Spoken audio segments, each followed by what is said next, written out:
คะแนนเจ้าครับแล้วก็พี่ฮอน ตอน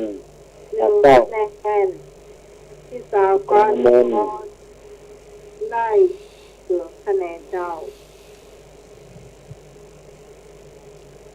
สำหรับต่อไปจะมีการทายปัญหาพวกชาติบอกว่าจะได้ธรรมะก็ได้สูหน้าสูนานนะเจ้าวันนี้มันติดเนาะได้จะได้ ไปมาเขาก็ทำบุญฉันเน้นก็ทำบุญฉันเที่ยงทางเหินเวอร์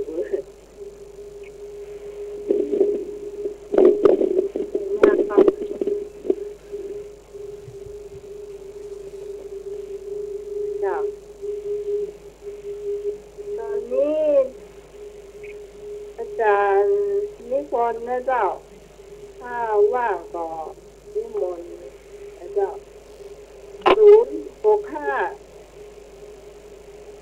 4210459นะเจ้าอาจารย์นิพนธ์065 4210459เจ้า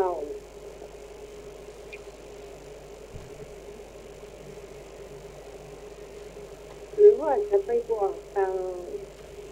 ให้หนึ่งก็ได้อยู่เนาะ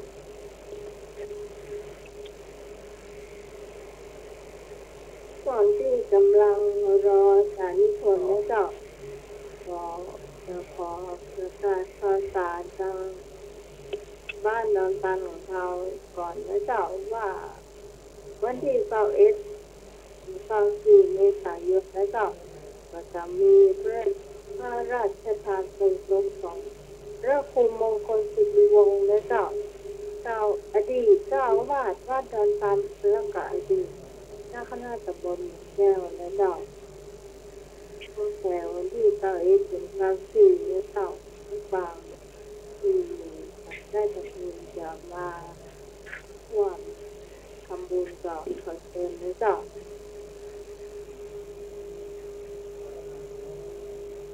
ไปทำบุญกัน ขอบคุณนะครับรวมครับผมเบาวิทยุหน่อย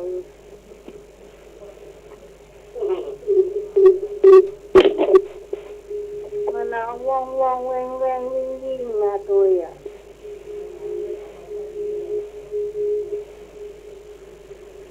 หรือยังครับคุณน่าเลิกยัง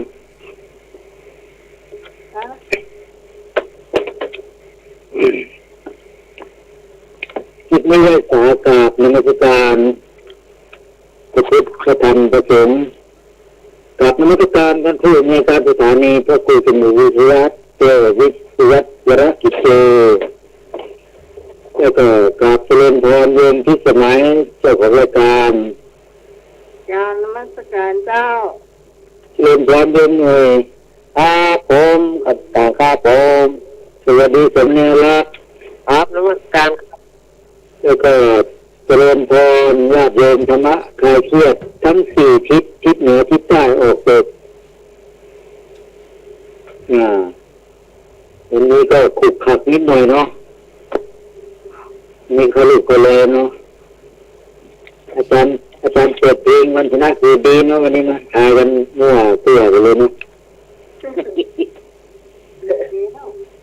ถ้ามาอ่านนะมันมีมองหัวเจ้าง มเริ่มปัญหาข้อแรกเลยเนาะเจ้าครับผมปัญหาข้อแรกเอาพุทธประวัติก่อนเนาะก็เมื่อวานนี้ไม่ได้ทายวันนี้ก็พุทธประวัติก่อนปัญหาข้อแรกถามว่าก็เตรียมไว้เนอะท่านสมังเนอะฟังดีๆนะคุณโยมก่อนจะตอบฟังเพื่อจบก่อนแล้วเจ้าแล้วค่อยตอบพระอัญญาโกณทัญญะได้เห็นได้ดวงตาเห็นธรรมเรื่องอะไร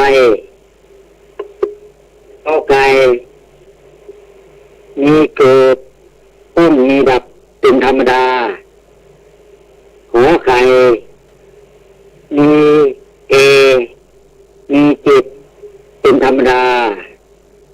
คอควายการไม่มีตัวตนงองูเกิดขึ้นตั้งอยู่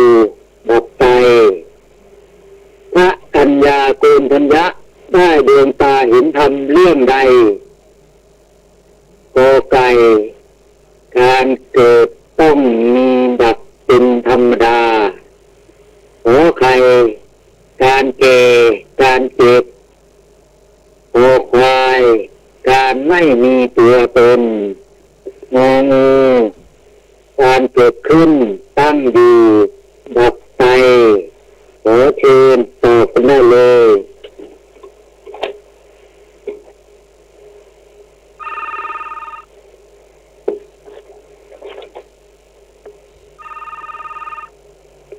เจ้า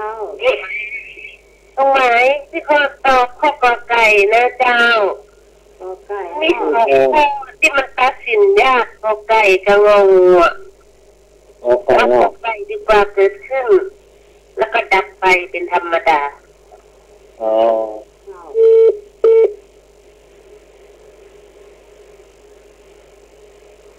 เจ้า เอาอันที่สอง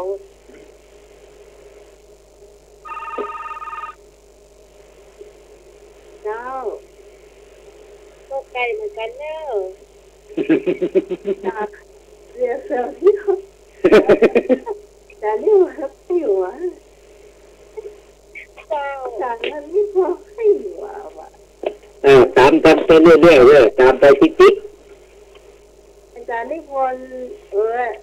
คุณผู้ฟังซึ่งตอบประตันนะโทรเข้ามือถือก็ได้นะเจ้า0654210459นะเจ้าเจ้า เอาหมายแง่เอางองูดีกว่า ๆเจ๋มีตัวตน คุณเนาะ เจ้าบุญออกนี่บุญมาเปย์ตัวตน เจ้า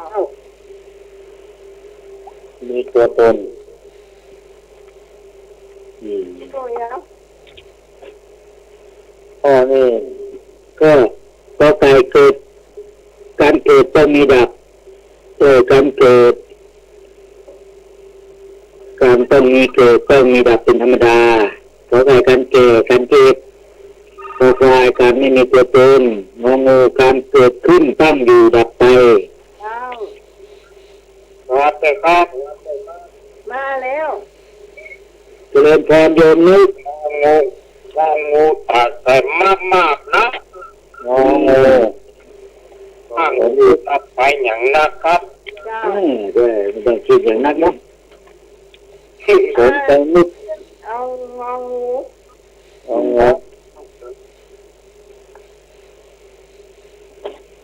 งูเข้าฝันเนาะ 0531205255เจ้า คอควายหน้าสนนะ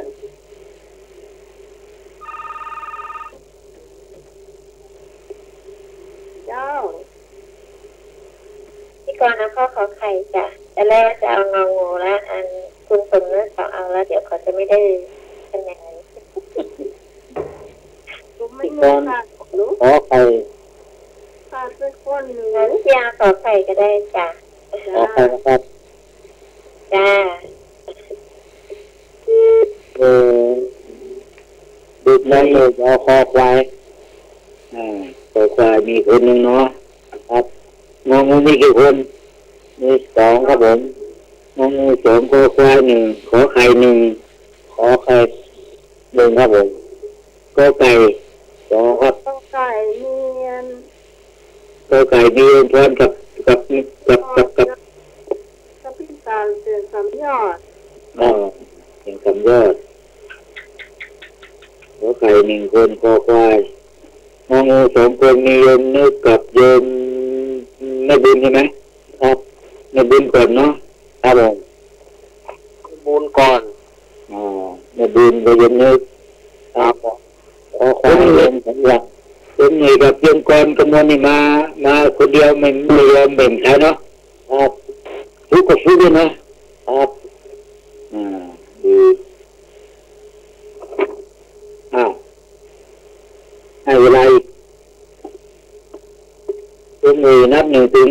100อยู่หน่วยเนี่ยกาสิกาเจสิโอ้น้ำตกโต๊ะเลยเนี่ยสมัครหลวงไม่ได้ละเดี๋ยวยกนึกมาดีกว่า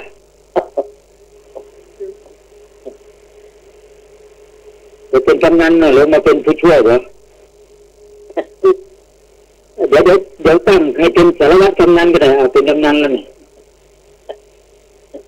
สารวัตรไม่ก็จะแดงเลยอ่ะเฉลยนะครับตรงนี้เลยพระอัญญาโกณทัญญะได้ดวงตาเห็นธรรมเรื่องใดก็ไก่เกิดคือมีการเกิดก็ต้องมีดับเป็นธรรมดาขอไข่การแก่การเจ็บขอควายการไม่มีตัวตนงูเกิดขึ้นตั้งอยู่ดับไปคำตอบที่ถูกก็คือได้แก่ขอควายได้แก่สิ่งใดสิ่งหนึ่งมีความเกิดขึ้นเป็นธรรมดาฟังดีๆนะสิ่งใดสิ่งหนึ่งมีความเกิดขึ้นเป็นธรรมดาสิ่งนั้นทั้งมวลล้วนมีความดับเป็นธรรมดามันไม่2 ข้อนะโยมมี2 อย่างนะกอไก่เป็นคำตอบที่ถูกต้องการเกิดเห็นไหมเป็นธรรมดาการดับเป็นธรรมดาเนี่ยเลยการเจ็บเป็นธรรมดาก็จริงแต่มันไม่มีอยู่ในนี้การไม่มีตัวตนก็ไม่มีเกิดขึ้น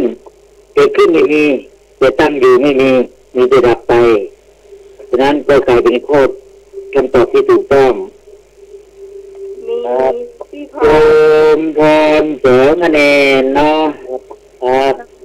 โยมเสียง3 ก็1 คะแนนโอเค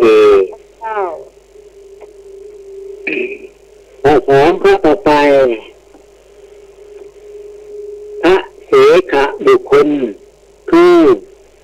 บุคคลที่ยังต้องศึกษาเพื่อความหลุดพ้นคำถามว่าพระเสขบุคคลมีกี่อย่างกอไก่3 อย่างขอไข่5 อย่างขอควาย10 อย่างงองู9 อย่างพระเสขบุคคลคือบุคคลที่ยังต้องศึกษาเพื่อความหลุดพ้นมีกี่อย่างกอไก่3 อย่างขอไข่5 อย่างขอควาย10 อย่างงองู9 อย่างเชิญตอบตามสบาย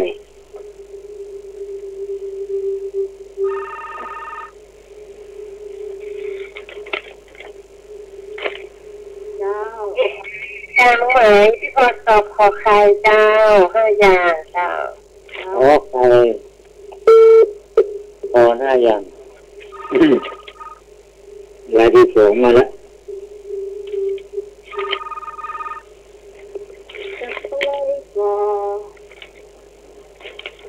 พี่ก็เอาขอไข่เหมือนเดิมจ้ะไม่ต้องแพ้ทั้งคนบ้านเดียวกันนั่น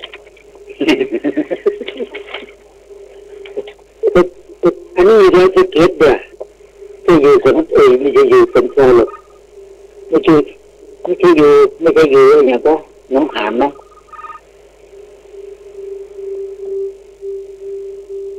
เจ้าเอาไปเปิดพี่ทำเป็นน้ำรอดไปที่ลูกพวกได้1 คะแนนเลยทำดีๆเด้อขอไข่มากันเนอเจ้าดีเจ้าถามว่ามาขอไข่เต็มแล้วเนอะเดี๋ยวนะขอไข่เต็มแล้ว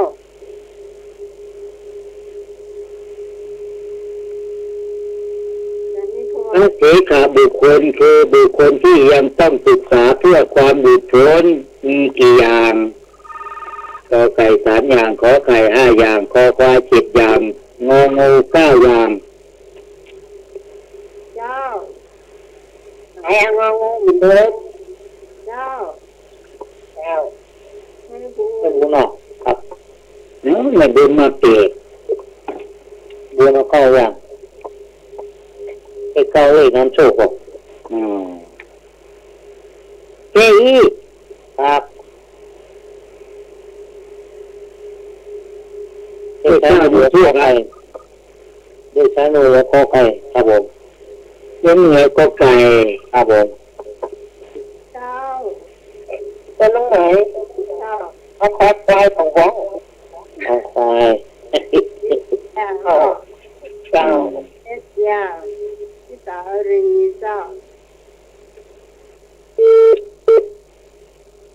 ได้มาให้เต็มไปเลยไปเนาะจะได้ทำนานไปโตไก่ปลา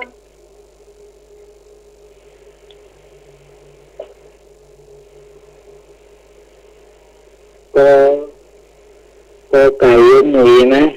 ครับผม เจ้า ขอไก่ยืนพรกับยืนกรกมลครับขอควายนี่ ยอ ขอ ด ควาย ที่จะเสียงยอดตัวคอไข่ จำเห็นไหมครับขอไก่3คนใช่ไหมครับผมขอควายใครนี่เชื่อเลยครับผมยืนมาดีงองูแม่บุญใช่ไหมครับผมมีใครตอบอีกไหมมีอยู่ แป๊บหนึ่งเจ้า เข้าได้หมดทุกข้อเนาะ เจ้า สวัสดีครับ เจ้า มา เนาะ แล้วยังไม่มา ต้ แล้ว นว่างบอกครับ บอกว่า คอควายงองูกอไก่ครับผม ไข่ ผม เจ้าคอควายเจ้า ครับกอไก่คอควายงองูว่างหมดเดี๋ยวขอไข่เป็นมันเนาะ อย่างก่อนนะฮะ งูเน่าหวานต้นไม้เนาะ ครับผม เจ้า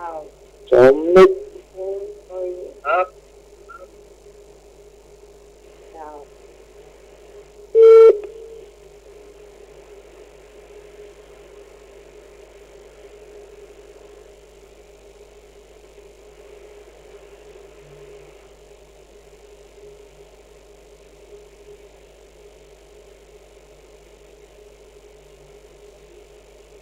มาเลย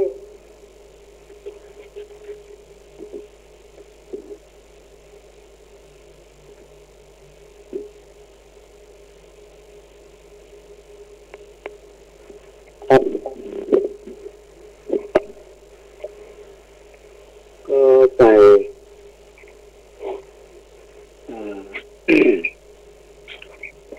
ก็ไก่ก็ไก่หนึ่งคนใช่ไหมครับผมขอไข่3คนแล้วเนาะครับขอควาย1คนขอไข่เป็นงองู2คนครับมีจอบอีกไหม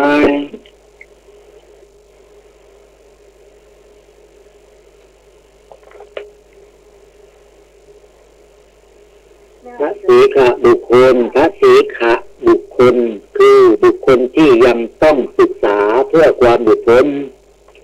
มีกี่อย่างกอไก่3อย่างขอไข่5อย่างคอควาย10อย่างงองู9อย่าง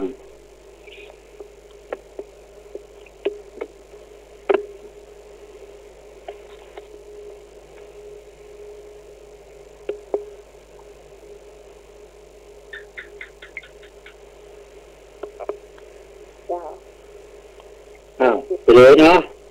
ครับผมคือครบทุกข้อละพระเสขบุคคลคือบุคคลที่ต้องศึกษาที่ยังต้องศึกษาเพื่อความหลุดพ้นมีกี่อย่างก็มันมีอย่างนี้นะเป็นพระอริยบุคคลนั่งต่อไปนี้1 ดาปฏิภุพระโสดาปฏิมัคสองพระโสดาปฏิผลสามพระสกทาคามิมัคสี่พระสกทาคามิผลห้าพระอนาคามิมัคอนาคามิผลเจ็ดพระอรหันตมัคแต่ไม่มีพระอรหันตผลจึงถือว่าคนที่ตอบข้อควายเป็นคำตอบที่ถูกต้องเพราะว่าพระอรหันตผลน่ะคือสำเร็จแล้วเป็นพระอเสขบุคคลแล้วคือไม่ต้องศึกษาแล้วพระอรหันตผลถ้าพระอรหันตมรรคนี่ยังต้องศึกษาอยู่ฉะนั้นคนที่ตอบคอควายจึงเป็นคำตอบที่ถูกต้องมีโยมเชื่อดีครับคนเดียวใช่ไหมครับผมโอเคเราได้แม่นยำมากเรียกร้องก็ถ้าขอไก่ไม่เต็มขอไข่ไม่เต็มก็ถ้าดีจะมาขอไข่แหละมันคือรู้สึกเคยถามเกี่ยวกับโลกุตระนี่นะอะไรนะพระอริยะเจตเป็นพวกแล้วก็บวกกันนิพพานหนึ่งมารีเจอลูกพวกไหนเดี๋ยวมารีถือคนเดียวเนาะเจ้าโอ้โหเมื่อกี้พระเสขะเนาะต่อไปข้อที่สามเมื่อกี้พระเสขะต่อไปพระอาเสขะ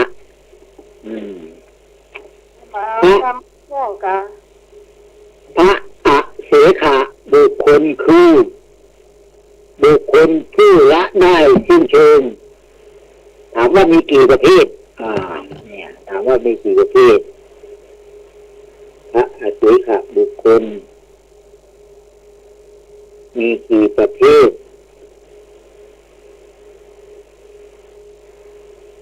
กอไก่สี่ประเภทขอไข่หกประเภทคอควายแปดประเภทงองูสิบประเภทสี่หกแปดสิบพระอเสขะบุคคลคือบุคคลผู้ละได้สิ้นเชิงมีกี่ประเภทกอไก่สี่ประเภทขอไข่หกประเภทคอควายแปดประเภทงองูสิบประเภท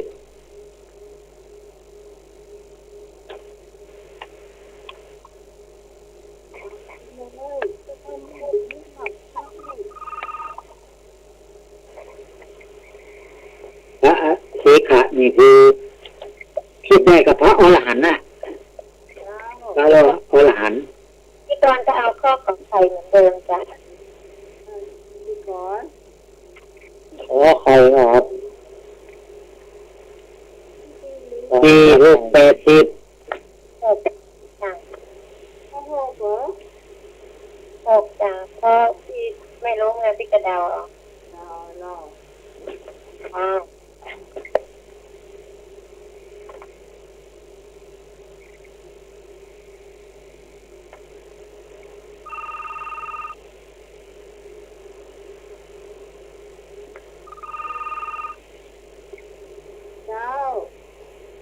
ำไหมเนี่ยกอไก่กงก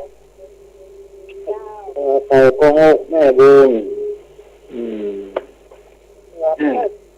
แม่บุญแยกบุญเลย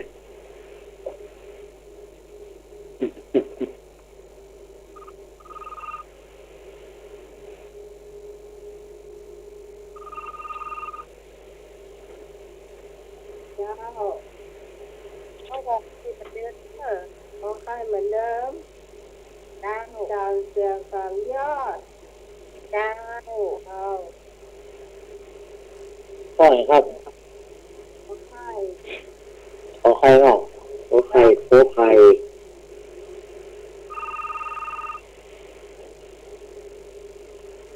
ขอไข่เนียน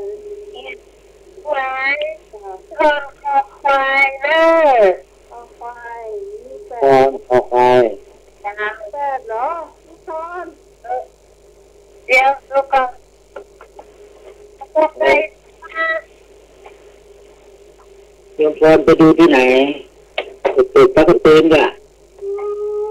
ก็ได้ก็ได้ ข้าสิลงจะ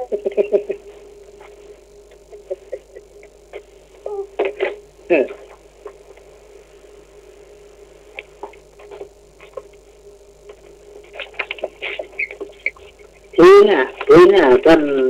อาจารย์ก็ตอบง่ายไปนั่นยังพาก็ตอบไม่ได้สายันสัญญากับวันชนะตัวดีมันคนตัวละอักษรละงูค่ะเห็นงูงูครับเห็นงูติดประเภทนี้มันไม่นับให้เลยสิงู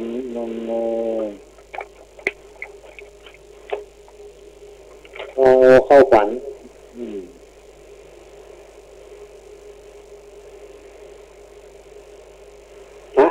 พระสีขะก็เลิกก็ดิถามันเป็นพระที่ต้องเรียนรู้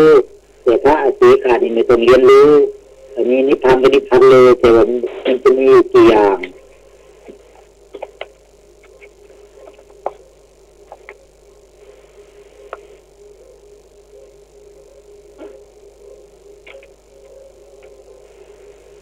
อันนี้เป็นทางเป็นสายกันนะนิพพานแล้วจะไปอยู่แบบไหนเป็นไงยังไงไม่มีเกิดไม่มีเกิดไม่มีเจ็บไม่มีตายอยู่แบบเลย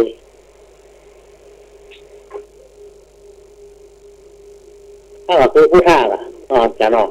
เหมือนกันพระอรหันต์กับพุทธะเดียวเหมือนกันเลยอนุพุทธะเรียกว่าอนุพุทธะใช่ไหมล่ะอนุพุทธะก็คือรู้ตามหลังพระพุทธเจ้าอ่ะแต่รู้ทำนองเดียวกันแบบเดียวกันคือรู้หมดทุกสิ่งทุกอย่างผู้รู้ผู้ตื่นผู้เบิกบานเหมือนกันพุทธะคือผู้รู้ผู้ตื่นผู้เบิกบานอนุพุทธะแปลว่าตามหลังคืออนุคือตามหลังแต่กับพุทธะเหมือนกันแต่มีกี่จำพวกกี่อย่างก็ไก่4อย่างขอไก่6อย่างขอควาย8อย่างงองู10อย่างตอบมาได้เลยเจ้าก็ไก่มีกี่คนแล้วยังไงก็ไก่มี2นะครับผมมีคนเดียวครับผมแม่บุญก็ไก่เหมือนเดิมเนอะไก่นะเจ้าไก่ครับผมเนี่ยก็เหมือนเดิมไก่ครับที่พงก็ที่ไหนข้อควายครับข้อควายยังก็หางูนี่ไม่บุญเนาะงูผมครับผมงูเด็กก็ไก่ก็ไก่แม่บุญก็ไก่ไก่ยืนพรก็ควายไม่มียังไม่มีใช่ไหมที่ห้องก็ไก่ก็ขอไก่ยังต้องไหมยังก็เอาตัวไก่จะให้ติดใจก็ไก่เป็นนะครับก็ไก่มีกี่คนเนี่ยก็ไก่มีแม่บูนพี่พรจารีแล้วขอใครตอบเมื่อกี้ใครพี่กองกำมลกับพี่3 ยอดอย่าง3 ยอดครับก็ควายไม่มีคนตอบหรอกก็ควายเรียกใครอย่างไรบ้างครับใช่ก็อย่างว่าขอใคร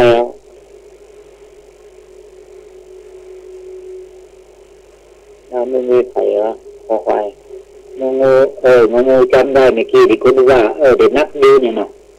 ครับใช้มือดึงมือครับ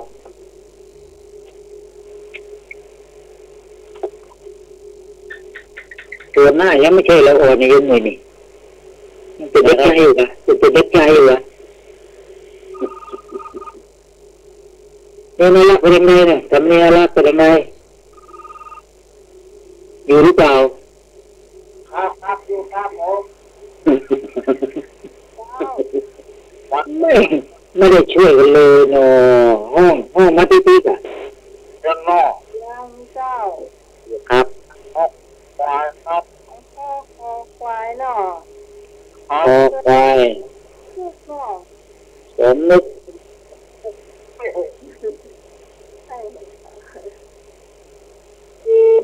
ไก่โตไก่สามโตไก่คอควายงองูจำเป็น ถ้าจะเพิ่มตอบเนี่ยคือตอไก่นะเจ้า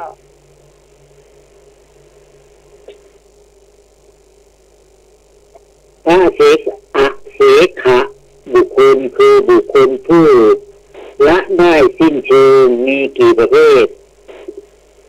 โสดาบันประชาชนนี่พระโสดาบันนี่ก็ไม่เกี่ยวกันเดี๋ยวจะบอกให้ฟัง พระเสขะบุคคลคือบุคคลผู้ละได้สิ้นเชิงเฉลยเลยเนาะมีอยู่หนึ่งสุขวิปัสสกะผู้เจริญวิปัสสนาล้วนสองเตวิชะผู้ได้วิชาสามล้วนสามชละพิญญาผู้ได้อภิญญาหกล้วนสี่ปฏิสัมภิทัพตตะผู้ถึงปฏิสัมภิทาล้วนมีอยู่สี่ข้อพระเสขะบุคคลคือบุคคลผู้ละได้สิ้นเชิงมีทั้งหมดสี่ประเภทก็ตอบที่ถูกก็คือกอไก่ครับอันนี้นิพพานหมดทั้งสี่ประเภทนี้นิพพานอย่างเดียวโอ้ไม่เกี่ยวกับพระโสดาบันพระสกทาคามีอนาคามีหรอก ก็เอาไปทางลูกที่ยายมันเขาก็ว่าไปเลยนะ จะไปเดาดิมันต้องฟังคำตอบก่อนเดาอาศัยถูกเนาะ ว่าอันนะ แม่บูนที่พรอาลีโอเคสามคนครับผม ให้บุญที่พอ แม่บุญมาสองวันนี้ที่พรนั้นหนึ่งอาลีริโกงด้วยครับ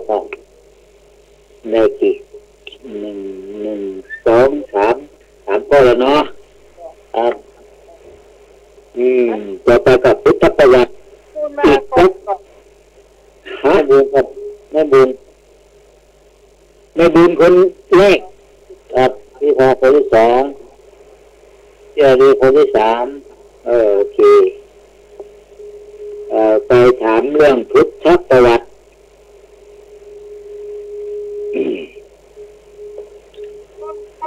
ธรรมะพวกมันที่ชอบ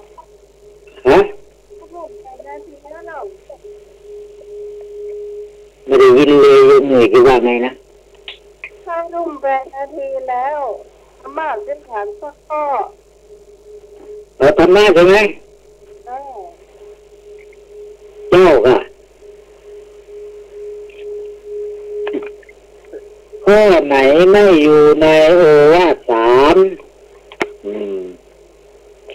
ข้อไหนไม่อยู่ในโอวาทสามอันนี้นะที่พระพุทธเจ้าบวชให้พระมหากัสสปะนะไม่น่าเลยข้อไหนไม่อยู่ในโอวาทสามข้อไก่ความละอายขอไข่ความตั้งใจฟังขอควายความมีสติงองูความตนี ข้อไหนไม่อยู่ในโอวาทสามขอไก่ความละอายขอไข่ความตั้งใจฟังขอควายความมีสติงองูความละตานีเชิญตอบตามสบายไม่อยู่เลยไม่อยู่ไม่อยู่น้องไม้ให้คนตอบขอใครเจ้า เจ้า ตอนขอไข่ ไม่อยู่นะ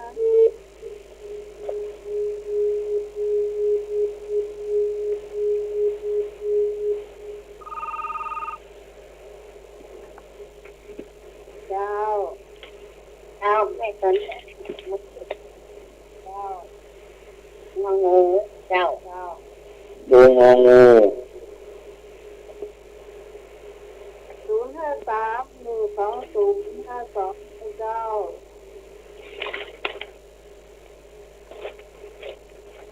นี่เป็นคำถามให้ไปเรื่อย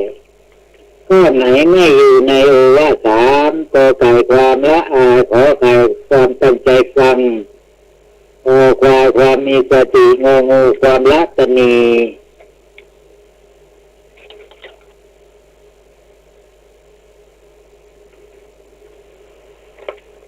ที่ผมไปที่ผมว่าที่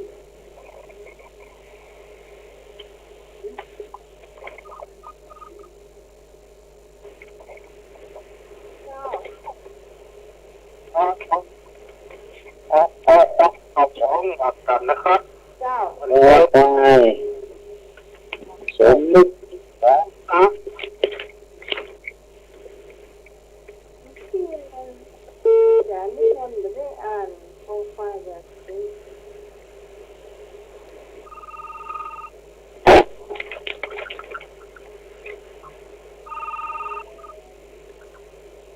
เจ้า จังเอาข้อ เอาไข่เหมือนเดิม เจ้า เจ้า ตามข้อไหนครับ ทุกคนโคราชไม่ต้องแซวกับเจ้าเสือ มีไฟเด้อ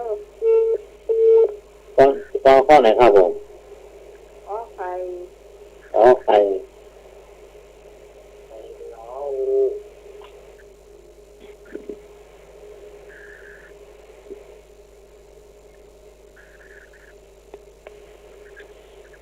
ครับได้ยินครับกันกี่ตัวละยินนี่ขอไข่2 ท่านครับผมขอควายไม่งองูไม่บูนครับผม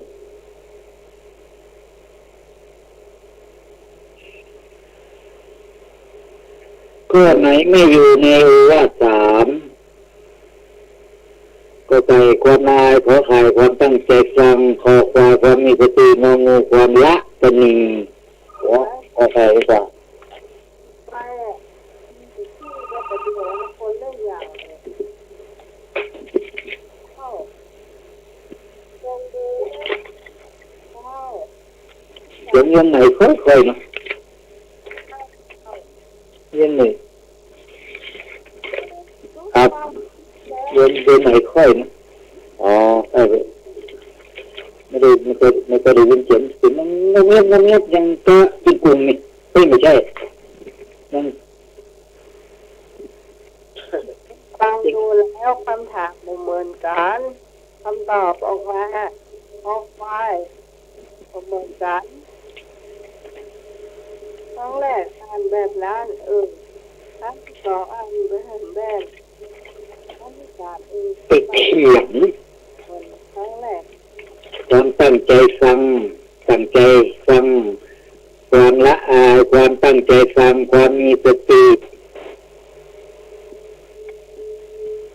แล้วก็งองูละตานีละความตนี อาจารย์นิพนธ์ ว่าไง อาจารย์นิพนธ์บอกว่าเหมือนใจมีอันสตินะครอบครองควายเนี่ยอาจารย์นิพนธ์บอกว่าความประณีนะ ความละตนีความมีสติความละตนี นั่นแหละทำไมเอามาเป็นข้อคอควาย ความละอายความตั้งใจฟังความมีสติความละและมีถ้าจะเปลี่ยนก็เปลี่ยนได้แล้วยังไม่เฉลยนะไม่มีเนาะครับโอเคเราไปด้วยกันได้เดี๋ยวเอาไปใส่หินด้วยกันเนาะไปสันเมืองด้วยกันเนาะครับไม่อยู่แล้วเนาะเดินตันเนาะเอามาโกงกันนะโกงกันมันเมางอนต่อนะ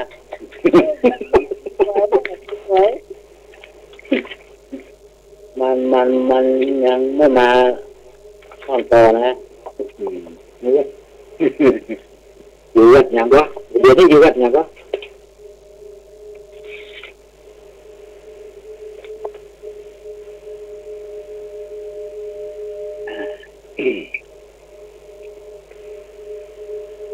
โอ้สวัสดีเลยสาธาจารย์สมัครครับผม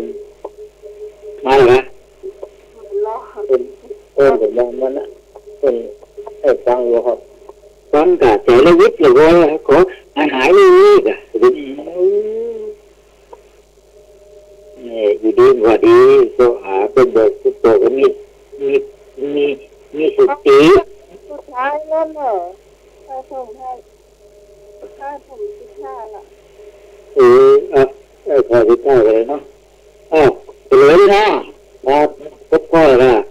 ถ้าไหนไม่อยู่ในโอวาทสามเราจะบอกฟัง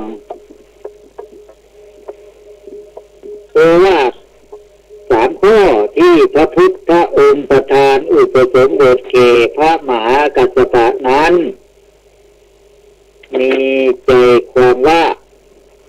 หนึ่งเราจะตั้งอยู่ในความละอายยำเกรงที่สุดอื่นละอายอย่างนั้นนะสองเราจักเงี่ยหูฟังธรรมนั้นพิจารณาเนื้อความตั้งใจฟังนะเงี่ยหูฟังนี่หมายว่าตั้งใจฟังโคควายเราจักมีสติหรือเราจักไม่ละสติไปจากกายเพื่อพิจารณาเป็นอารมณ์นี่แค่สามข้อเลยแต่ข้อละจากตนีนี่มันมีฉะนั้นข้อที่ถูกต้องก็คือง้องูนอกนั้นมีหมดแม่บุญเอาไปเต็มครับแม่บุญใจเนี่ย แม่บุญคนเดียวครับผมเดินคนอื่นมองไปรู้สึกโกควายได้ยินอยู่โอเคเดี๋ยวใจเดินนะโยมพรจะเต้าแต่โยมพรก็สบายใจได้แล้วได้ไม่นางแก้วก็2 องค์ละ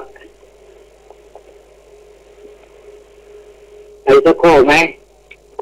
หรือพอฮะมันยังก็อยู่ฝั่งห้วยอยู่นะสวย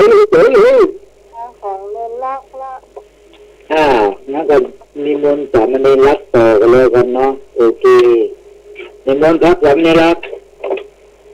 ครับผมมาถึงช่วงเกิดการรักษาน้องคนนี้นะเด็กน้อยแบบย้อนมาสไตล์โยมเห็นรักดีก็ได้เห็นรักครับเราแค่3 นาทีแล้วก็เปิดเพลงเตลมปุ๊บ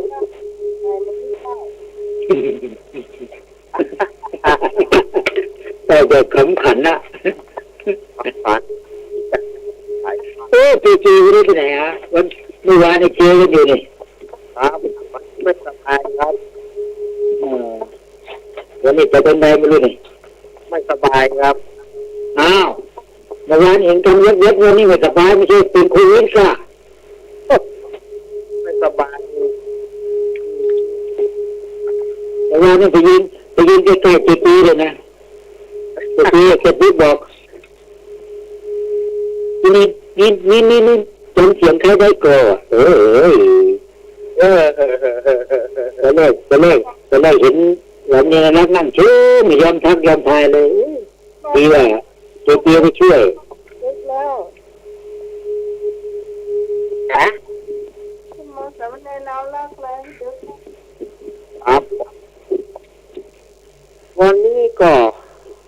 กวกของกันนิทานวันนี้ก็จะเป็นเอานิทานพื้นบ้านนะเรื่องบ่อน้ำวิเศษเนาะบ่อน้ำวิเศษนี้มันจะเป็นเรื่องบอกก็เป็นเรื่องเล่าคือคนแก่คนเล่าสุดมาในสมัยก่อนเนี่ยมีตาคนหนึ่งนะมีหูคนหนึ่งไปเหี่ยวป่าแล้วไปหันไปกระต่ายลงกินน้ำเรื่องมันพอหันกระต่ายลงกินน้ำแล้วปรากฏว่า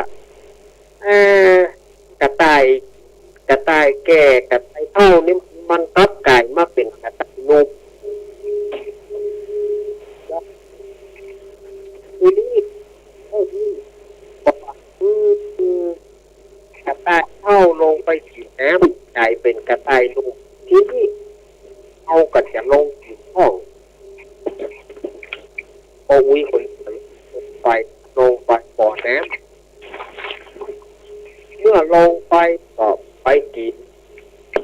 แค่เป็นไว้กลางฝนลงไปแอบไปกินมาปรากฏว่าหนุ่มแน่เป็นบ่าวอายุประมาณ15-16เนี่ยโอ้ดีละหยอกล้อแม่มันนี่หรอกตั้งใจจะไปหยอกล้อแม่มันแต่งปีกไปบ้านหาสูงโอ้จำอาดันกบส่วนไม่เท่านี่ก็นึกว่าละอ่อนนุ่งมาหยอกเราไปมาเล่นหน้าเล่นตานี่เนอะไปเจอสิ่งเดียวกันนะโอ้ยพอก่อนกันข้านะอันยังเป็นอ่อนนุ่มก็เลยเล่าทุกฟังเรื่องมันเล่าทุกฟังแล้วส่วนแม่เท่าก็บอกว่ามันอยู่ที่ไหนพ่อมันอยู่ที่ไหนขอบอกที่คำเนาะวันพูดก่อนจะพาไปวันนี้บอกพาไปเชื่อวันพูดก่อนวันนี้มันค่ำแล้วอีกอะว่าแล้วก็เข้านอนพอเข้านอนบอกว่าไม่เท่าเนี่ยมันเข้าใจบอกเป็นอย่างเขาจะไปคนเดียวนี่แหละนี่นะบอกเป็นอย่างเขาไปคนเดียวก็ได้ก็เลยไปแหละไปที่บ่อน้ำพิเศษเนี่ยไปถึงเขาจะติ๊กแต่กินเอาจนมันงามพอใจทีนี้เพราะว่าลงไปเนี่ยสาวไว้กลางเตื้อความขี้หลงเอานี่นะปะเตื้อลงไปแถมก็เป็นสาวน้อยปะเตื้อต้องไปกินแถมนะที่โลกเนี่ยนะสถานญาติโยมสถานปปสถานปนี่มันยุ่งเนาะโลกไปแถมตั้งไปกินกลายเป็นละอ่อนหมอกประมาณสักหมอก 4-5 ขวบแทนที่จะปตื้อคำนั้นกลายละอ่อนน้อยค คุณทีนี้บอกว่าคนเอาคนฝ่ายสามีนะฝ่ายก็เอาลูกมาเนี่ยอันนี้ไปที่ไหนบ้านล่างว่าไปกินน้ำบ่อนี่กะไปกินน้ำในบ่อวิเศษเนี่ยกะก็เลยไปเตาะหาว่าบ่อน้ำนั่นมันบ่อปะก็ไปได้ยินเสียงละออนไอ้แว่ไปส่องก่อละออนน้อยไข่อยู่ก่อบัวพุ่นก็เลยหูแน่ว่าอันนั้นคือเมียเก่าก็ตึงบอกว่าใจเย็นๆแล้วจะพามาลักมากินโอนสุดท้ายก็เป็นตุ๊กเราจะต้องมาเลี้ยงมันแถมแล้วเมื่อใดมันจะใหญ่นะอันเนี้ยเป็นเรื่องของบ่อน้ำพิเศษเรื่องนี้จะแท้ประเทศเขาบอกว่าเนอะสลายญาติโยมคนเล่ามาตมากับเล่าคือต่อไปนะถ้ามันมีได้ไปน้อยพอให้พอดีก็พอละตมาก็เป็นคนหลบแล้วเนาะว่าฝ่ายสาวก็ได้เนอะอันนี้เป็นเรื่องสั้นเนอะคนหลับมาตมาก็เล่าไปนะต่อไปจะมีอย่างโยบี้ต่อไปวันนี้เรามาทำของขนมเยอะหน่อยแล้วที่แล้วโกที่ทำกันทำได้หน่อยที่คอนรายงานคะแนนก็ไม่ได้รายงานกว่าคะแนนก่อนก็ได้หรือว่างานทำขนมก็ได้เนอะเอามาเลยยังบอกว่ามันอยู่ที่ไหนเราไปหาก็ทำดีกว่าแน่แต่ว่าเนาะโอ้ใครปล่อยเหมือนกันแน่เนาะคือในลูกเพชรแหลมสิงห์นะ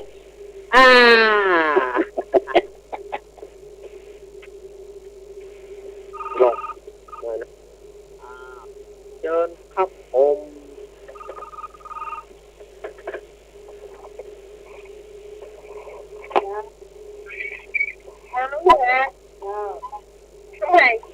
คะแนน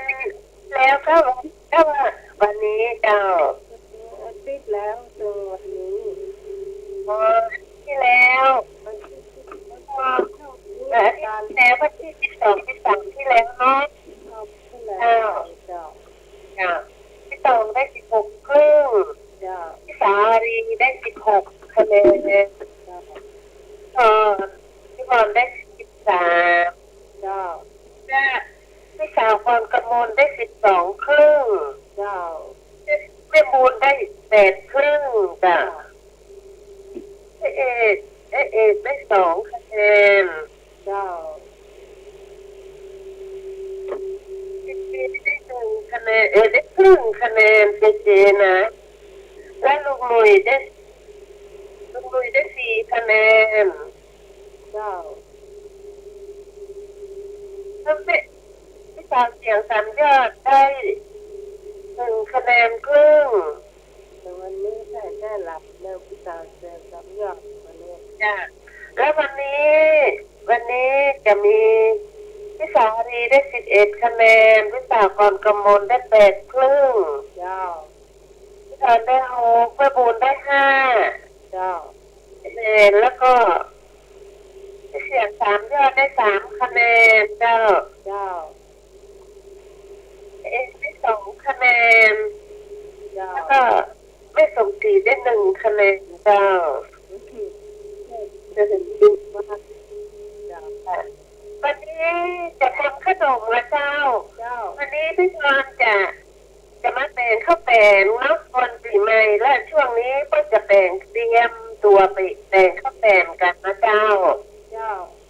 อันนี้เป็นประสบการณ์ตอนจะเป็นละอ่อนเนาะเจ้าเขา ช่วยแต่งข้าวแต่ข้าวเอาเตรียมนะจะเจ้าเอาข้าวประมาณสัก2 ลิตรเนาะ2 ลิตรก็ได้แล้วแต่ความต้องการของเราเนาะเอาแช่น้ำค้างคืนไว้1 คืนแล้วเจ้ามาแล้วก็เตรียมตัวจะนึ่งข้าวเนาะแล้วก็นึ่งข้าวเจ้าเอาข้าวมานึ่งข้าวเรื่องว่าจ้างกันแล้วเนาะทำต้องบอกว่าข้าวมานึ่งขนาดนึ่งข้าวที่เราก็เตรียมตัวเนาะอย่างที่พี่รอนจะใช้น้ำแตงโมนะเจ้าใช้ก็เป็นน้ำเต้าเนาะคนเราใช้จ้าใช้น้ำแตงโมแตงโมประมาณ1 ลูกก็ได้เจ้าพามาผ่าแล้วก็ซับเอาแต่เนื้อสีแดงๆมันเนาะพักค้างเอาแต่น้ำมันนะเจ้าถ้าได้น้ำแตงโมแล้วก็เทใส่หม้อนะเจ้าแล้วเอาใจน้ำอ้อยเนาะน้ำอ้อยประมาณสักกิโลก็ได้เจ้ามันนะน้ำอ้อยนะสัก1 กิโล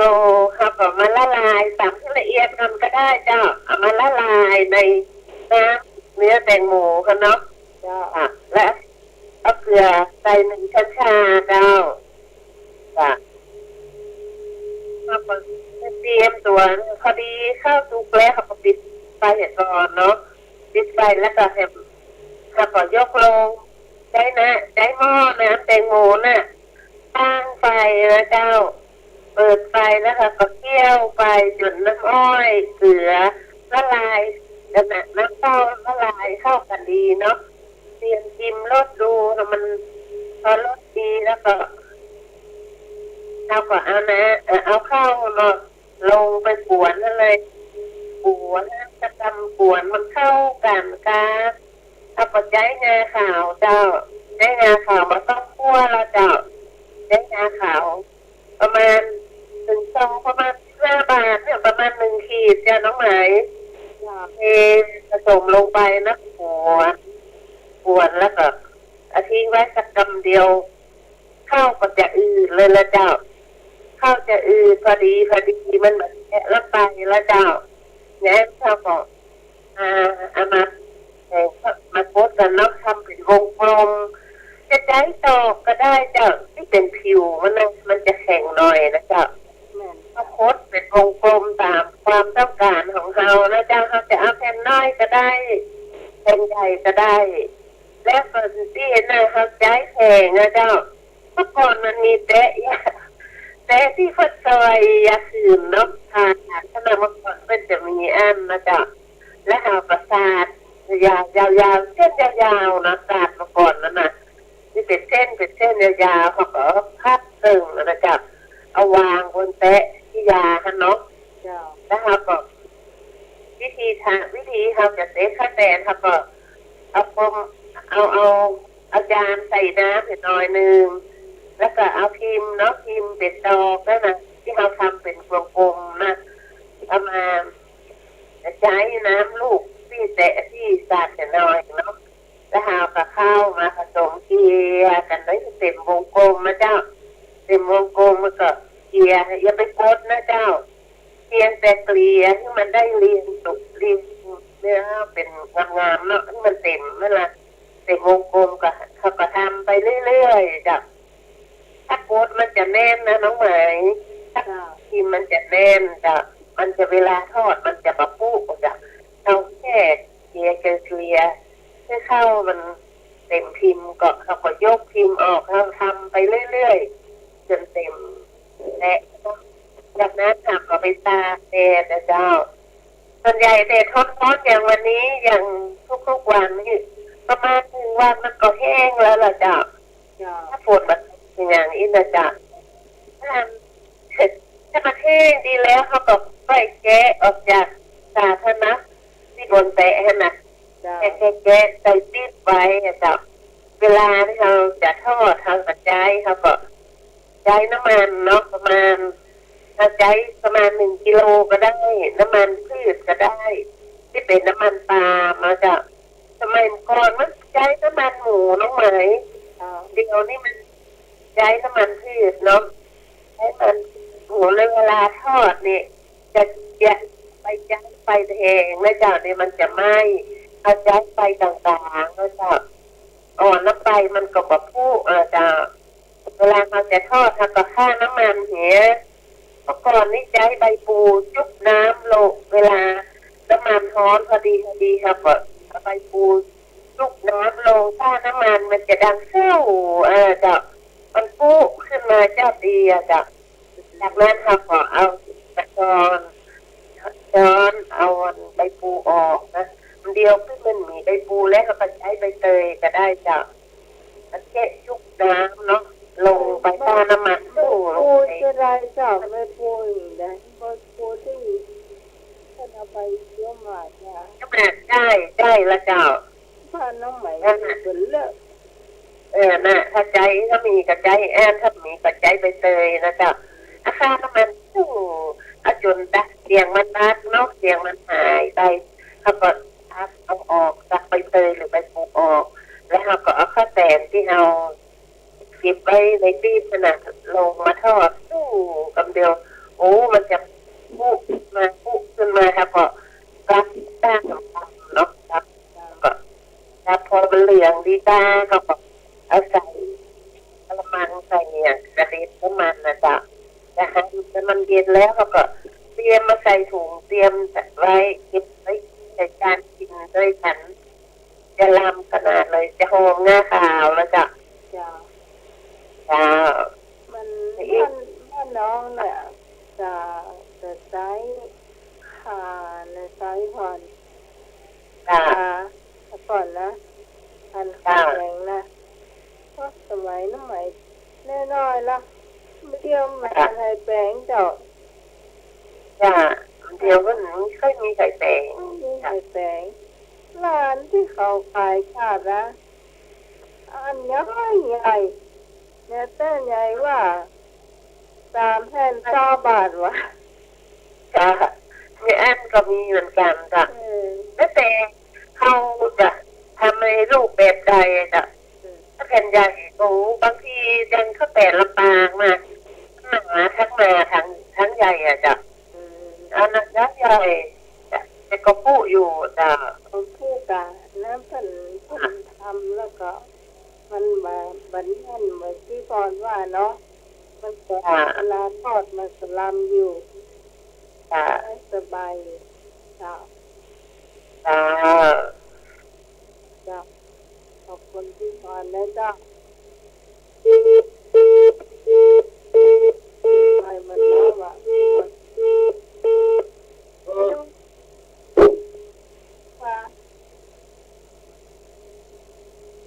แล้วว่าไปรับรองนะ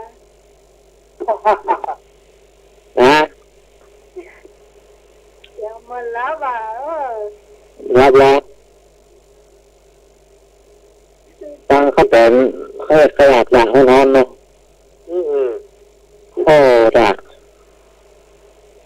เขาเป็นน้ำเต้าไม่ได้เนาะก็แต่น้ำเต้าจะลำครับโอ้มันนอนแล้วเนาะกูเคยนั่งที่หม้อให้ลำละ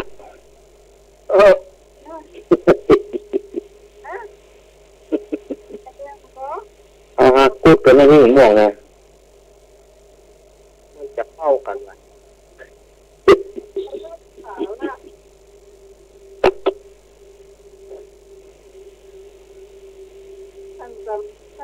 มาก็เข้าได้แม่บุญนี่ขนมไงก็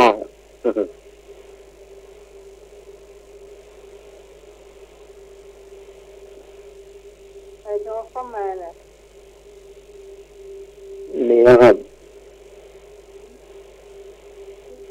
สายเลือดซ้อนนี่ครับสายเลือดซ้อนท่านสมัครพอให้หน่อยเนาะ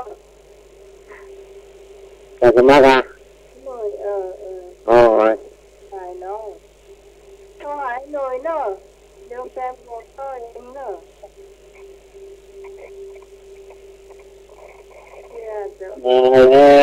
มาแล้วมาเขาหายหน่อยเนี่ย กรรมแล้วไม่โทร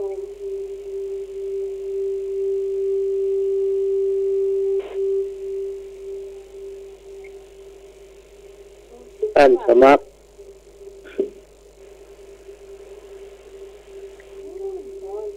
เขาแตกงามหนอกปีใหม่นะเนาะโอ้มัดจบมัดใส่ถุงมัดปีกใส่ถุงอ่ะเขาแสนเข้าเกียบ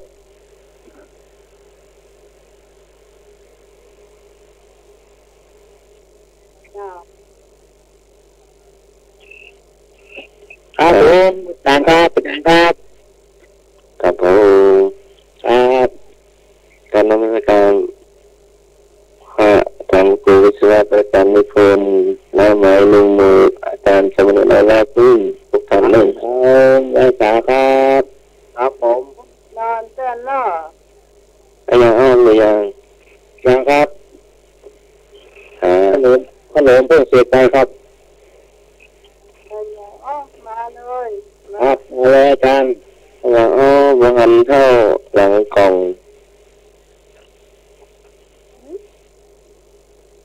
ยังอ้อมแต่บ่ทันเท่าหลังกล่องไม่การจางอยู่ในน้ำ ตันเข้าหลังกล้อง เจ้าอยู่ในน้ำคุณจอมเด็ด เดี๋ยว ฮะคุณจอมเด็ดอย่างเป็นสัตว์นะตัวน้อยเดียวถ้าอยู่ทะเลตัวใหญ่อยู่ โอ้ย ถูกต้องครับได้2 คะแนนตอนนี้งานสมัครอยู่วัดไหนจำวัดอยู่วัดไหนวะตอนเนี้ย เพื่อนยังมาตามได้หูเพื่อนผมจะไม่ถามว่าคะแนนตกเก่าอ่ะ ได้ไหมอัสมาอยู่วัดไหนจำวัดอยู่วัดไหนตอนนี้อะไรเอ่ยวัดพันเสา ถูกต้องวัดพันเสาวัดพันเสาบอกเดือนนี้ วัดพันเสาต่อไปเลยอาจารย์โมนครับ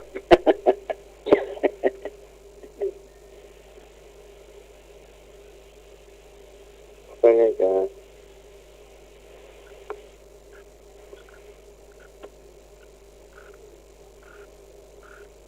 ไอ้เนาะนอนไม่ใช่นอนเอาคนเดียวเนาะนอนมันแจ้งนอนเอาคนเดียวอยู่ที่ไหนว้า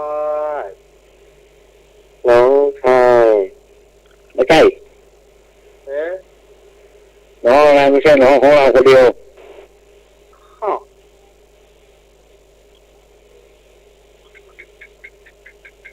ขึ้นมาว่าของเราคนเดียว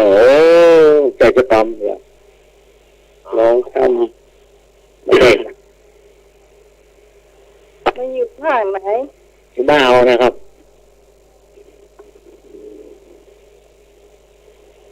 ที่บ้านนั่นไหนมีก่อนแม่ครับแม่บ้านแม่น้องงูเมาอ๋อเอาอยู่กรุงเทพแม่ดอนเมืองอ่ะโอ้เจ๊ป่ะแล้วก็น้องอะไรอย่างอ่ะไปมันได้ก็ด้วยอย่างคนเดียวไม่ได้สักคำเนี่ย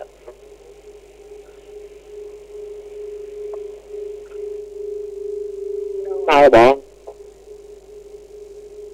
ลองนะ น้องเป็นน้องเนี่ยน้องทั่วไปนะครับลงไปได้เจ้าเอาคนเดียวสักคำเนี่ยน้องเขาใจน้องต้นใจ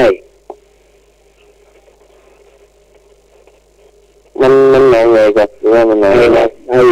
ไปได้แบบไม่เปลี่ยนเอาคนเดียวขนาดนับไปไม่เจ้าเจ้าห้าม หม้ออ่ะเรียนต่ออะไรก่อนได้ครับก็ป่าอะไรนะก็รักคนเดียวโอ้ขึ้นมาโอ้เที่ยวห้าหม้ออ่ะ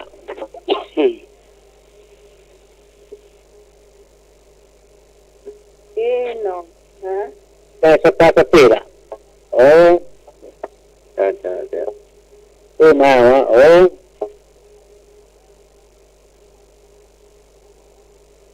อาริตา1 2 3การสมาธิอ่ะรู้เดี๋ยวก็ดูของประแจ้งของเขาคนเดียวการสมาธิอ่ะตัวสมารู้สองจริงให้ดูละห้องเงียบปิ้งเลยนี่ครับตัวเอาอ่ะน้องหัน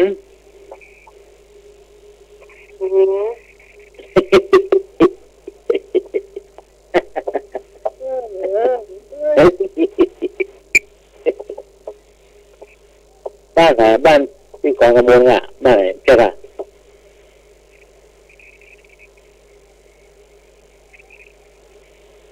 หนองหานสันทรายน้องตาเนาะน้องหัน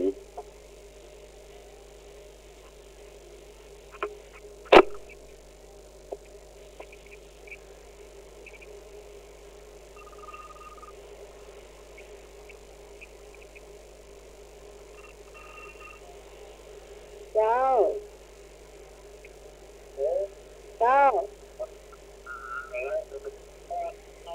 ว่า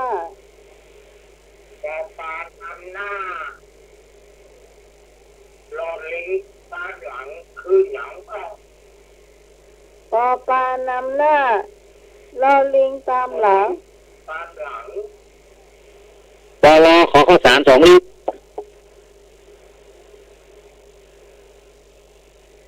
มี6 คำบอกไปเลยนำหน้ารอลิงตามหลังเวลามาไหวอย่างไปลำปางใช่จะเขาอยู่กันกับหัวหน้า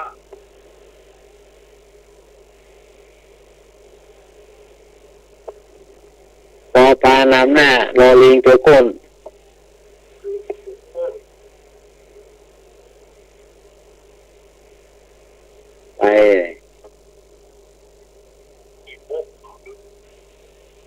ไปขึ้นมาเนาะโอ้ลองนิ้วกัน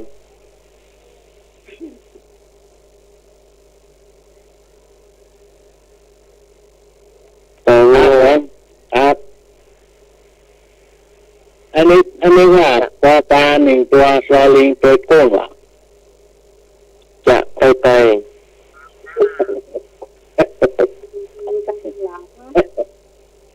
จะไปว่ะจะไปมาแล้วมึงตัวหยัง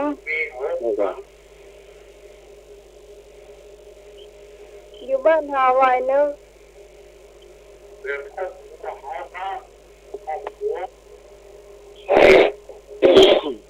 ไปกลางจะไปดีไป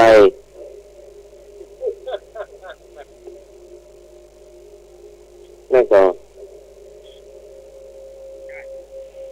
พ่อแม่และลูกจะ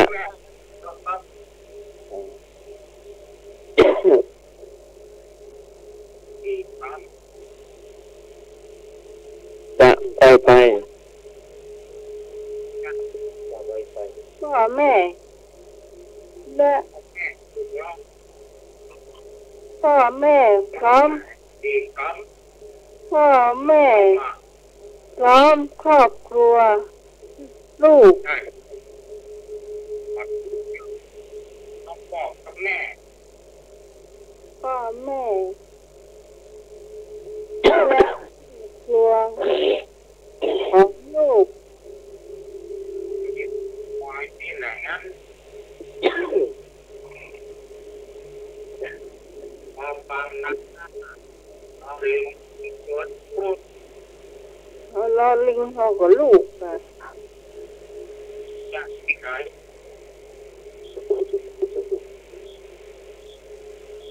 พ่อเอาแม่เอาพ่อเมียแม่เมีย ได้ได้โอ้พ่อแม่ตอนเนาะสองคำแม่มีคำแบบถูก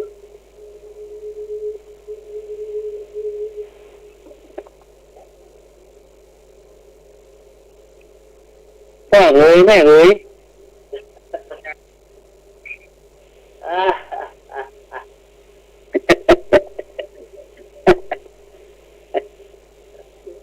โอ้เริ่มเลยบางเนี่ยบอก ไม่เอาแล้วป้า จะไป เจ้า พ่อแม่พี่น้องลูกหลาน โอ้โหพ่อแม่พี่น้องลูกหลาน โอ้มันบ้ามาละหูจะได้อ่ะ อยู่กับครอบครัวลูก ช่วงมาละหูกวางเด้าเนี่ย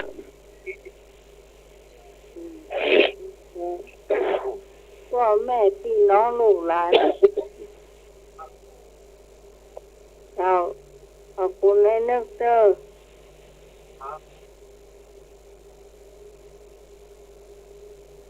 ท่านมากว่าได้ ไปมาแต่สวายเนี่ย อืม ไปมา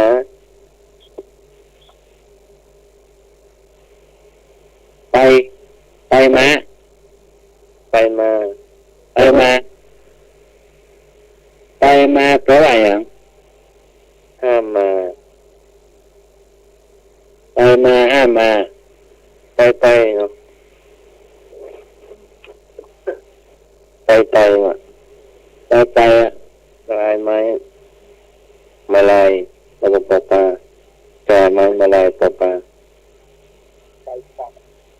ปเอาอยู่กับเพื่อนนี่อย่า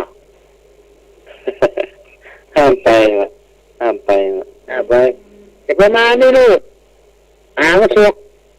จะไปมาไม่ควรมาน้ำมันสดแต่พูดมานี่มาคุยอย่าไปอยู่ตรงนี้เขาต้องยืนสตางค์จะไปเนาะอย่าไปจะเป็นคำมาเก่าไปแล้วเนี่ย นะ อืม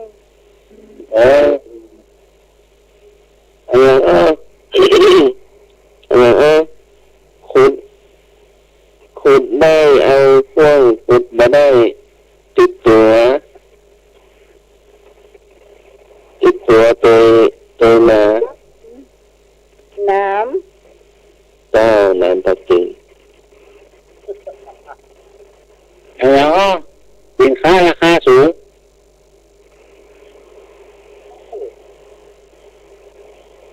สินค้าภาคเหนือเนี่ยสินค้าราคาสูง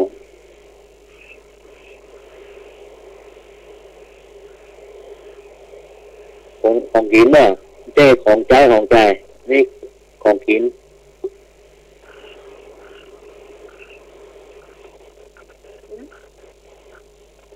เป็นอะไรของกินครับของกินของสดเนี่ยเคยหาว่าเป็นอะไรนะอะไรสินค้าราคาสูง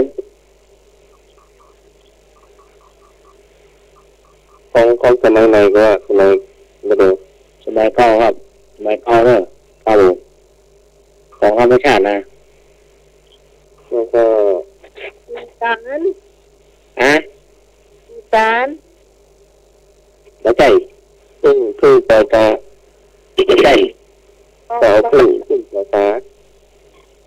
นี่มูลต้นตาลด้วยหรอเนี่ยต้นตาลเนี่ยสูงนี่อยู่บนมันนะยองบนเหรอ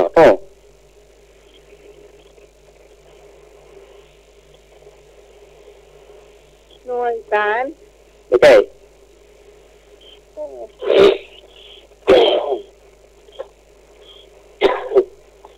เกี่ยวกับอะไร มะนาวไม่ใช่แตงโมไม่ใช่มันเป็นอะไรพ่อของนี่คนมักเลยนี่นะพ่อชอบนนคนนี้เขาชอบเลยนี่นะพ่อเป็นผลไม้หรือเป็นพืชเป็นสัตว์ครับไม่ใช่ผลไม้เป็นสัตว์แล้วก็เพิ่มกับสูงว่าสูงจ้ะสูงจ้ะ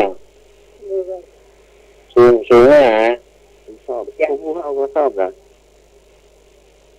สิค้าราคาสูงจังอะไรจ้ะตู้ไหนตู้นี่นะตู้กับสูงว่าน่ะจะได้ยังมันตู้ใช่แก่ละเมื่อส้มกับสูงนะตู้เนาะตู้กับถูกถูกบ้างเอามันจะเอาใหญ่กันแน่ที่ว่ามดส้มเนอะมดส้มมันถูกนะของยันถ้าสมากอ่ะไปมาห้ามไปนะ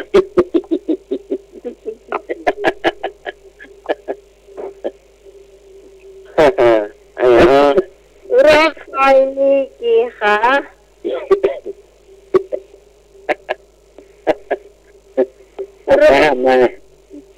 รถไฟมีกี่ขา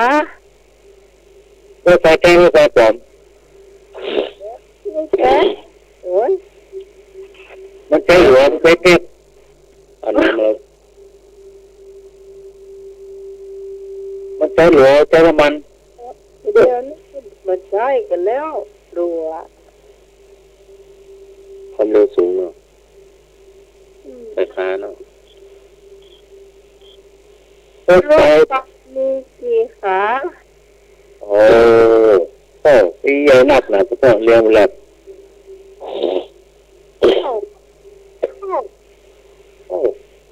เรียงเป็นแบบรถไฟมีกี่สายอ่ะโอ้ตื่นได้ยังรับนะเข้าจะถึงหน้าเข้าไปหาเจ้าเบียเรื่อง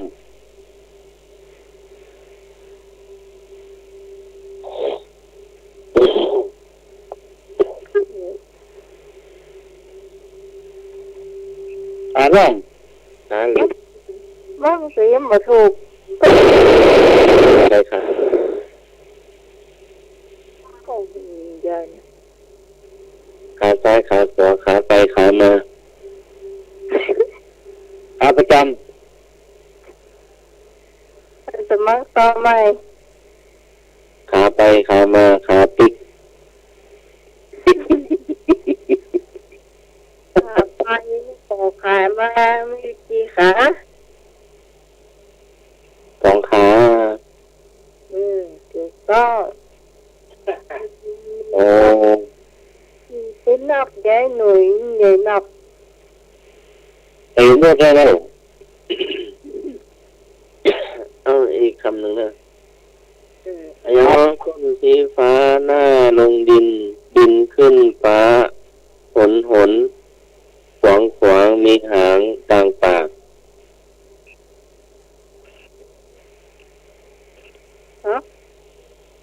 ไอ้ยอก้นสีฟ้าหน้าลงดินขึ้นฟ้าหนขวางมีหางกลางปากเป็นของลานาตอนยี่เปงอ่ะเขาจะจุดกันอ่ะโคมไฟโคมลอยโคมลอยก็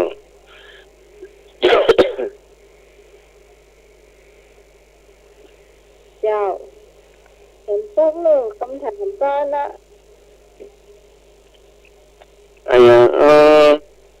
กาอยู่นาบอกหูกินข้าว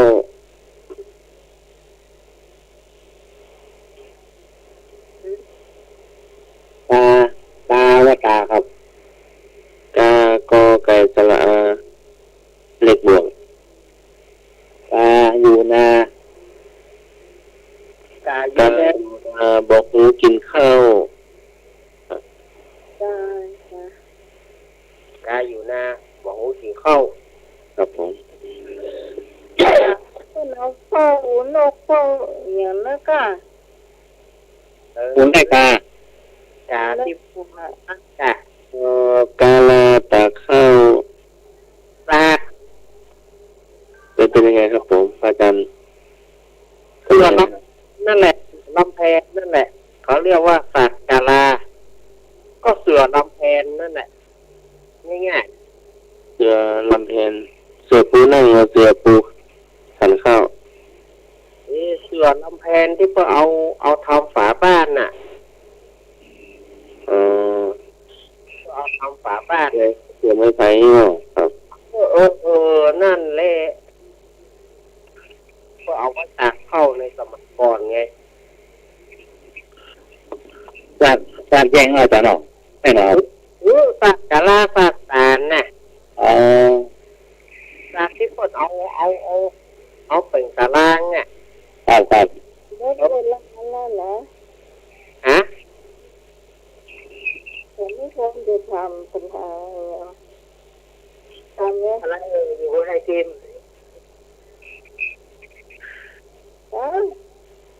อะไรอยู่บนไอติมไอศกรีมอะไรอยู่บนไอติมอะไรอยู่บนไอศครีม ช็อกโกแลตถั่วลิสงเล็กๆข้าวเหนียวมะม่วง นมัสการครับอาจารย์สมัครครับ ครับผมข่าวของเราประจำญี่ปุ่นครับผม จะสมัครสอบเหนียว ข้าวเหนียวมะม่วง เหนียวกะทิเนาะเหนียวใส่กะทิเนาะ ครับหรือว่าช็อกโกแลต ว่าช็อกโกแลตก็ได้เป็นถั่วก็ได้ ทำยังไงล่ะครับเม็ดมะม่วงหิมพานต์ตรงไหนว่าอย่างอ่ะ ไม้ที่เก่ามันแล้ว ขึ้นไปอยู่บน คุณครูอยากทำไม้ อีมอสลีก็ตีมา ทำไม้ติมเพื่อ เอาอะไรจะบ อยู่บนในตีมามันต้องมีสระอีว่าอย่างนั้นนะลืมไปละโบราณไม่เข้าเงี้ยนะ มันเน่าเราจะบอก เล่าละเสียงโคละกระจาย ทางคุกไง ฮะ ทางข้า โอ้ยังมีบนในตีมา ไอติมวอไอศครีมวอ ก็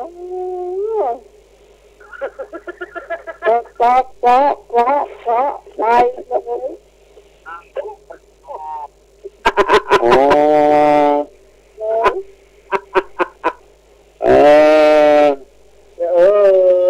ไอจันทำเพื่ออูละทำผู้วางละทางโคกขึ้นวอ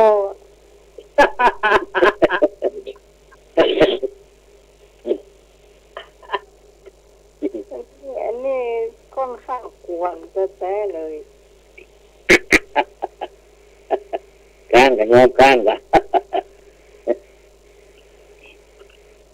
ทางโคกหัว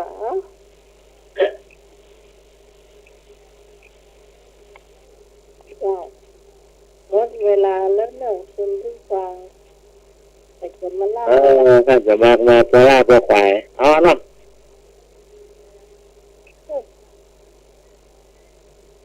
บางหน้าบุกไปแล้วเจ้าก็ฟังแต่เพลงมาเนาะอ๋อก็ฟังมาเรื่อยไปโทรศัพท์อาจารย์ยังต้องเรียกกันมาเนี่ยแล้วก็ตัวเข้าห้องทรงตัวหาหน้าใหม่ก็ติดตัวมันละเป็นตัวลุงได้งานนั่นแหละ058นั่นแหละเข้าส่งอาจารย์ยังลุงอยู่ห้องส่งอ่ะโอ้มีมากเลยครับแต่เบอร์ห้องส่งอ่ะ058อ่ะ